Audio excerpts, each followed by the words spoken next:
বিশ্ব শান্তি প্রতিষ্ঠায় ঐক্যবদ্ধ হওয়ার বিকল্প নেই বলে মন্তব্য করেছেন হিজবুত তৌহিদের সর্বোচ্চ নেতা ইমাম জনাব হোসাইন মোহাম্মদ সেলিম।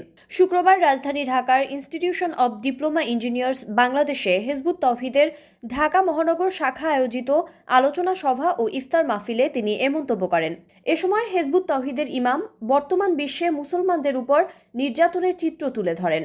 বিশেষ করে ফিলিস্তিনিদের উপর দখলদার ইসরায়েলের অব্যাহত হামলা ও নির্যাতনের বিষয়ে তুলে ধরে এর তীব্র নিন্দা ও প্রতিবাদ জানিয়ে তিনি দেশ ও সমগ্র বিশ্বজুড়ে বিদ্যমান সামাজিক, অর্থনৈতিক, রাজনৈতিক সংকটময় পরিস্থিতি, মুসলমানদের দুর্দশা ও বিশ্বজুড়ে মানব সমাজে অশান্তি, অপরাধ প্রবণতা বৃদ্ধি, যুদ্ধ, রক্তপাত, বিদেশিদের আগ্রাসন বন্ধে মানবজাতিকে ঐক্যবদ্ধ হওয়ার আহ্বান জানান।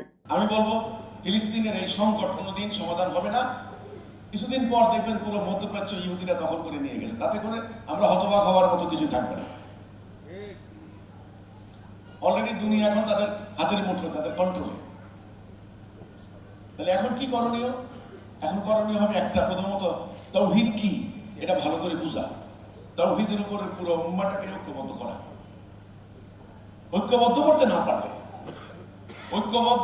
না পারলে আপনি যতই বিক্ষোভ করেন, যতই মিছিল করেন, কোনো লাভ হবে না। আজকে তাদের পক্ষে আমেরিকা এসে হামলা চালায়, ইয়েমেনে হামলা চালাচ্ছে আমেরিকার বিমান বাহিনী। তাহলে ইসরায়েল এবং আমেরিকা একই, আলাদা নয়। তাহলে ওদের দুনিয়ার সম্মিলিত শক্তি এখন ওদের পক্ষে, মিলিটারি পাওয়ার এখন ওরা, সমস্ত অর্থনৈতিক শক্তি এখন ওদের, আমরা বলি ইকোনমিক পাওয়ার। তাদের মিডিয়াগুলি দুনিয়ার সমস্ত মানুষের মনস্তত্ত্বকে কন্ট্রোল করে, যে মিডিয়া, সেটাও ওদের নিয়ন্ত্রণে। বিশ্ব মিডিয়া বলতে তাদেরকে বোঝায়। তাহলে আমাদের কি আছে? হ্যাঁ, আমাদের নাই, কিন্তু অনেক কিছু আছে। আমাদের 55 থেকে 60টা রাষ্ট্র আছে। আমাদের মাটির নিচে বিশাল প্রাকৃতিক সম্পদ আছে, অন্তত 200 কোটি মানুষ আছে। তাহলে আমাদের কি নাই? বিশ্বের বড় বড় বন্দরগুলি আমাদের, খনিজ সম্পদ আমাদের, যে তেল ছাড়া দুনিয়া চলে না, সেই তেল আমাদের পায়ের নিচে। তাহলে আমাদের যা আছে এটা দিয়েও কিন্তু দুনিয়াকে অন্তত অন্যায়ের বিরুদ্ধে একটা কথা বলা যায়। কিন্তু তখনই সম্ভব হবে যখন ঐক্যবদ্ধ করা যাবে। ঐক্যবদ্ধ করতে না পারলে আপনি যতই চেষ্টা করেন কোনো লাভ হবে না। এটা প্রাকৃতিক সূত্র।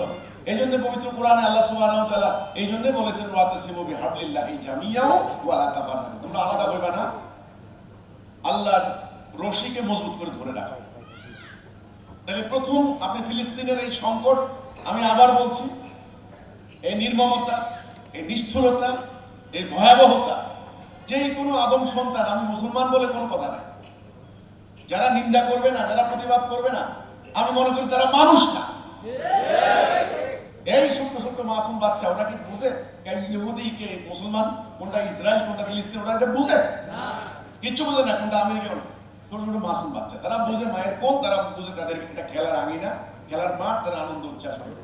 সেটা পর্যন্ত তাদেরকে কেড়ে নেওয়া হচ্ছে। যে ভয়ঙ্কর বিমান, একটা বিমান হামলা করা হচ্ছে, মুহূর্তের মধ্যে বিল্ডিং গুলি, আপনার এখন তো সোশ্যাল মিডিয়া সমস্ত কিছু দেখা যাচ্ছে, মুহূর্তের মধ্যে মাটির তলদেশে চলে যাচ্ছে বিল্ডিং গুলি। এত ভয়াবহ, উদ্ধার করারও সম্ভব নয়, একবার টুকরা টুকরো হয়ে যাচ্ছে মানুষ।